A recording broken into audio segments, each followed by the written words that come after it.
αρτρία για ό,τι παιχνίδι να είναι. Πω, αυτό ήταν πάρα πολύ χάλιο. Πάμε ξανά. Παταπιμ, παταταταταπιμ, μπαλερίνα καπουτσίνα.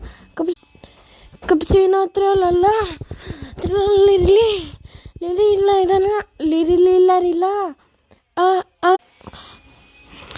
Ασασίνο, καπουτσίνο, ασασίνο. Τέλος πάντων, πάμε κι άλλο.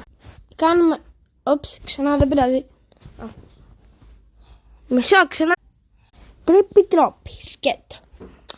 Άντε, ένα τίμιο 6. Άλλο. Εγώ πατάω. Εγώ πατάω. Τρουλμέρ, τρουλτσίνα.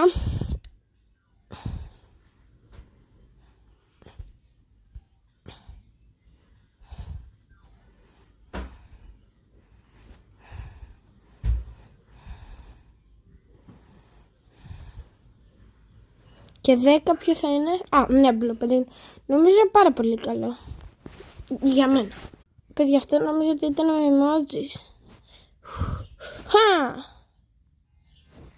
Ξανά.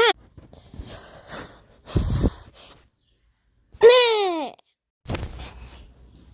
Δεν έχει παιχνίδι αυτό, τέλος πάντων. Όχι.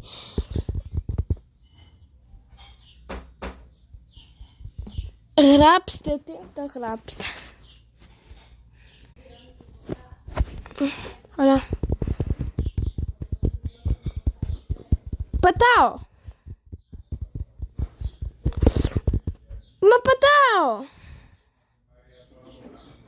Εντάξει. Στο προηγούμενο ποτέ είχα παρατηρήσει. Παιδιά, στο προηγούμενο ποτέ είχα παρατηρήσει. Είχα χάσει και είχα κερδίσει, όπως λέμε. Βρήκα glitch. Χαχα.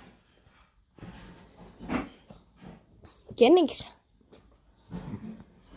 Ναι. Παιδιά, δεν ξέρω γιατί είναι τόσο δύσκολο. Πού είναι αυτό το παιχνίδι? Ωραία, για κάποιους αυτό... Όντως. Λοιπόν, σκύλος ή γάτα? Προτιμώ γάτα. Εντάξει. Καλοκαίρι. Sorry για κάποιους.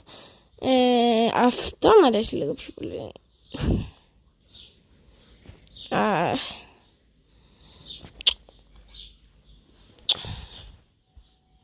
Μουσική, ταινία. Αυτό ήταν το βίντεο. Like και subscribe όλοι. Σας παρακαλώ.